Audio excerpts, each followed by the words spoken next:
வணக்கம். கோவிலூர் மடாலயம் வழங்கும் பெரிய புராண கதைகள். இந்த பகுதியில் நாம 63 நாயன்மார்களுடைய வாழ்க்கை வரலாறையும் கதை வடிவத்தில் தெரிஞ்சுக்க இருக்கிறோம். இதில் சுந்தரமூர்த்தி நாயனாருடைய வாழ்க்கை வரலாறு முன்னதாகவே 2 பகுதிகளாக பதிவு செய்யப்பட்டிருக்கு.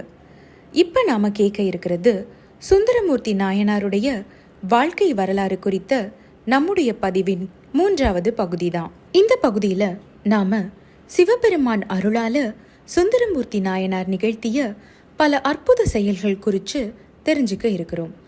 அது மட்டும் இல்ல, சுந்தரமூர்த்தி நாயனாருக்கும் சேரமான் பெருமான் நாயனாருக்கும் இடையேயான உன்னதமான நட்பை குறிச்சும் இந்த பகுதியில நாம தெரிஞ்சுக்க இருக்கிறோம். சுந்தரமூர்த்தி நாயனார் வாழ்ந்த காலகட்டத்தில் சேர மண்டலத்தை சேரமான் பெருமான்கிற மன்னன் மிக சிறப்பா ஆட்சி செஞ்சுக்கிட்டு இருந்தாரு. ரொம்பவே புத்தி கூர்மையுள்ள மன்னரான சேரமான் பெருமான் தன்னுடைய நாட்டை வளமாகவும் சிறப்பாகவும் ஆட்சி செஞ்சிட்டு இருந்தாரு. சிவபெருமான் மேல அதீத பக்தி கொண்ட மன்னராகவும் இருந்தார் சேரமான் பெருமான். அனுதினமும் எழும்பினதும் சிவபெருமானுக்கு சிரத்தையோட பூஜை செய்கிறது சேரமான் பெருமானுடைய வழக்கம். அப்படி பூஜை செய்யும் போது பூஜை நிறைவடையும் நேரத்தில் நடராஜ பெருமானுடைய சலங்கை ஒலி சேரமான் பெருமானுடைய காதுகளுக்கு கேட்கிறது வழக்கம். தன்னுடைய பூஜையால மனம் குளிர்ந்த சிவபெருமான் சலங்கை ஒலியால தன்னை ஆசீர்வதிக்கிறத நினைச்சு மனம் குளிர்ந்து மகிழ்வாரு சேரமான் பெருமான். இப்படி இருக்கும்போது ஒரு நாள் சேரமான் பெருமான் தன்னுடைய பூஜையை முடிச்ச பிறகும் கூட அவருடைய காதுகளுக்கு நடராஜ பெருமானுடைய சலங்கை ஒலி கேட்கவே இல்லை. இதனால பெரிய மன கஷ்டத்துக்கு ஆளாகிறாரு சேர மன்னன். தன்னுடைய பூஜையில தான் ஏதோ குறை இருக்கும்னு நினைச்சு தன்னோட உயிரையே போக்கிக்க துணிகிறாரு சேரமான் பெருமான். அந்த தருணத்துல அசரீரியா வந்து அவரை தடுத்த சிவபெருமான் சிதம்பரத்துல சுந்தரர் பதிகம் பாடிட்டு இருந்தாரு. அவருடைய தெய்வீக பாடலுடைய இனிமையில மெய் மறந்துதான் இந்த தாமதம் ஏற்பட்டுருச்சுன்னு சொல்லி சேரமான தடுத்து அவருடைய பூஜைக்கு வருவதற்கு தாமதம் ஏற்பட்ட காரணத்தையும் சொல்லுறாரு. சுந்தரருடைய பெருமைய தில்லை நடராஜரே கூற கேட்ட சேரமான் பெருமான் அவரை உடனடியா பார்க்கணும்னு ஆசைப்படுறாரு. அந்த ஆசையின் காரணமா திருவாரூருக்கு வர்றாரு. சேர மன்னன் தன்னை பார்க்கறதுக்காக வர்றத ஞானத்தால உணர்ந்த சுந்தரர் சேர மன்னனை பார்க்கறதுக்காக தன்னுடைய அடியார்கள் புடைசூழ போறாரு. சேர மன்னனை பார்க்கறாரு. சுந்தரரை பார்த்த சேரமான் பெருமான் அவருடைய திருப்பாதங்கள்ல விழுந்து வணங்குறாரு. அதே மாதிரி சுந்தரரும் தன்னுடைய 2 கரங்களாலும் ஆற தழுவிக்கிறாரு. இப்படிதான் இந்த இருவருக்குமான நட்பு தொடங்குது. இறைவனோட திருவருளால நேர்ந்த இந்த சந்திப்புக்கு பிறகு சேர மன்னனும் சுந்தரரும் திருக்கோவிலுக்கு சென்று இறைவனை வழிபடுறாங்க. சேரமான் தன்னுடைய தோழரான சுந்தரரை தன்னோட நாட்டுக்கு வரணும்னு வேண்டி கேட்டுக்கிறாரு. சுந்தரரும் சேர நாட்டு கொடுங்கோளூருக்கு போறாரு. அவரை சேரமான் பெருமான் சிறந்த முறையில வரவேற்கிறாரு. அதன் பிறகு திருவஞ்சை கழுத்து திருக்கோயிலுக்கு தன்னுடைய நண்பரை அழைச்சிட்டு போய் இறைவனை தரிசிக்க வைக்கிறாரு. சில நாட்கள் அங்கு தங்கி இருந்துட்டு திருவாரூருக்கு கிளம்ப ஆசைப்படுறாரு சுந்தரர். சேரமான் பெருமான்கிட்ட சொல்லிட்டு திருவாரூருக்கு புறப்படுறாரு. புறப்பட தயாரான சுந்தரருக்கு சேரமான் பெருமான் தன்னுடைய திருமாளிகையில உள்ள பொருள் செல்வங்களை கொடுத்து சிவபெருமானுக்கு சுந்தரர் ஆற்றுற தொண்டுக்கு தன்னால் ஆன சிறு உதவின்னு கொடுக்கிறாரு. அன்போடையும் பக்தியோடையும் சேரமான் தந்த அந்த செல்வத்தை சுந்தரர் வாங்கிக்கிட்டு தன்னுடைய அடியார்கள் புடைசூழ திருவாரூருக்கு கிளம்புறாரு. திருவாரூருக்கு போற வழியில கொங்கு நாட்டுல இருக்கிற திருமுருகன் பூண்டிங்கிற பகுதி வழியா சுந்தரர் பயணப்பட்டு இருக்கும் போது சிவபெருமான் தன்னுடைய திருவிளையாடலை நிகழ்த்தி பார்க்கிறாரு. பூதகணங்களை வேடுவர் வடிவத்துல போய் அந்த பொருட்கள் எல்லாம் பறிச்சுக்கிட்டு வர சொல்றாரு. பூதகணங்களும் அதே மாதிரி செய்யறாங்க. இதையெல்லாம் ஞானத்தால உணர்ந்த சுந்தரர் அந்த திருமுருகன் பூண்டி இறைவனை வணங்கி தன்னுடைய பொருட்கள் திரும்ப கிடைக்கணும்னு கேட்குறாரு. அதே மாதிரி கொள்ளையிடப்பட்ட பொருட்கள் எல்லாம் அதே வேடுவர்களே மறுபடியும் கொண்டு வந்து சுந்தரர்கிட்டயே ஒப்படைச்சிடுறாங்க.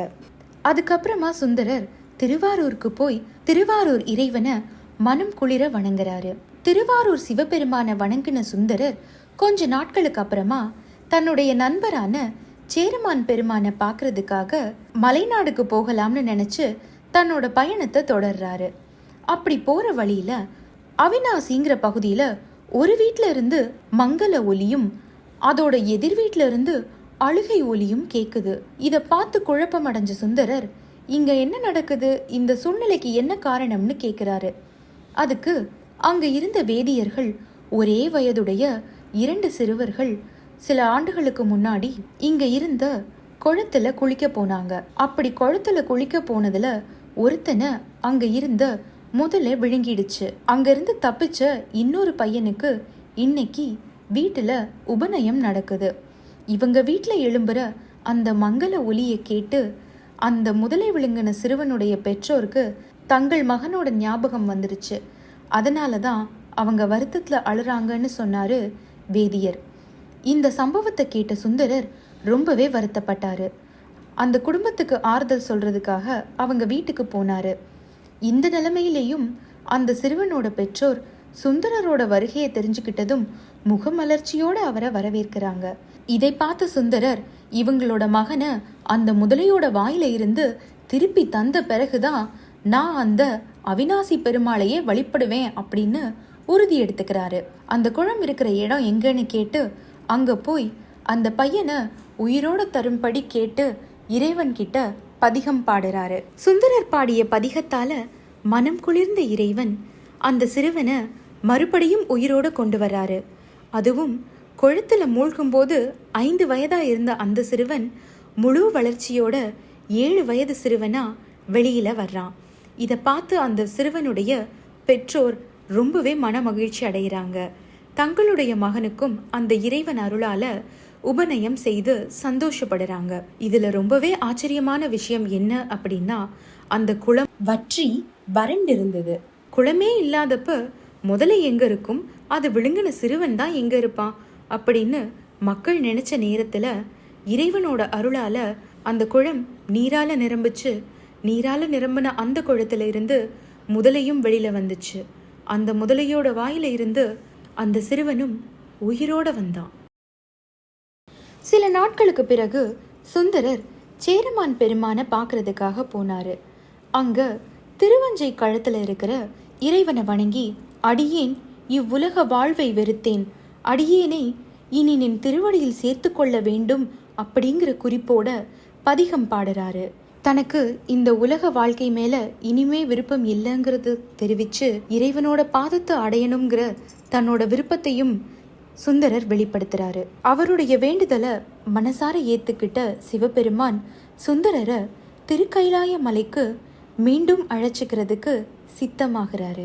சுந்தரரை கைலாயத்துக்கு திரும்ப கூட்டிட்டு வர்றதுக்காக தேவர்கள் பலரையும் அனுப்பி வைக்கிறாரு. சிவபெருமானுடைய அருளானையை ஏற்றுக்கிட்ட தேவர்கள் வெள்ளை யானையோட திருவஞ்சை களத்து கோவிலுக்கு வர்றாங்க. திருவஞ்சை களத்து கோவில்ல இறைவனை வழிபட்டுட்டு கோவில் வாசலுக்கு வந்த சுந்தரரை தேவர்கள் வணங்கி நின்று திருக்கைலாய மலைக்கு வரும்படி இறைவன் அருள் என கட்டளைய சொல்லுறாங்க.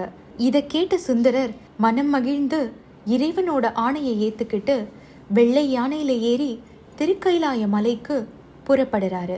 அதே சமயம் தன்னோட உயிர் தோழனான சேரமான் பெருமான் பற்றின சிந்தனையும் அவர் மனசுல இருந்தது. சுந்தரர் திருக்கைலாய மலைக்கு செல்றத திருவருளால உணர்ந்த சேரமான் பெருமான் தன்னுடைய குதிரையில திருவஞ்சை கழுத்து கோவிலுக்கு போறாரு. அங்க சுந்தரர் வெள்ளை யானை மேல அமர்ந்து விண்ணுலகம் போயிட்டு இருக்கிறத பார்த்த சேரமான் பெருமான் தன்னுடைய குதிரையோட காதுல திருவைந்தெழுத்து மந்திரத்தை ஓதுறாரு. உடனே குதிரை வானத்துல பறக்கக்கூடிய ஆற்றல் பெற்று அந்த வெள்ளை யானையையே வலம் வந்து அதுக்கு முன்னால போகுது. திருக்கைலாய மலையை அடைந்ததும் சுந்தரரை பூதகணங்கள் வரவேற்று ஏற்றுக்கிறாங்க. அதே நேரத்துல கைலாயத்தோட வாசலுக்கு வந்த சேரமான் பெருமான உள்ள அனுமதிக்க முடியாதுன்னு தடுக்கிறாங்க. தன்னுடைய நண்பனான சேரமான் பெருமானுக்காக சுந்தரர் சிவபெருமான் கிட்ட பரிந்து பேசுறாரு. அதன் பிறகுதான் சேரமான் பெருமான உள்ள அனுமதிக்கிறாங்க. சுந்தரர் சிவபெருமானை அடைந்து மறுபடியும் ஆளாள சுந்தரராக கைலாய மலையிலேயே தொண்டு செய்ய ஆரம்பிக்கிறாரு. சுந்தரரை மணந்த பறவையாரும் சங்கிலியாரும் சிவபெருமானின் அருளால கமலினி மற்றும் அனிந்ததையாக மீண்டும் பார்வதி தேவிக்கு தாங்கள் செஞ்சுக்கிட்டு இருந்த தொண்டை தொடர்ந்து செஞ்சு மகிழ்றாங்க.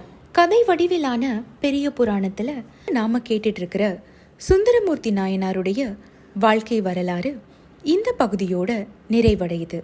தொடர்ந்து நாம கேட்க இருக்கிறது திருஞான சம்பந்தருடைய வாழ்க்கை வரலாறு தான். இது போன்ற ஆன்மீக கதைகளை தொடர்ந்து கேட்கறதுக்கு நம்ம சேனலை பின்தொடருங்க.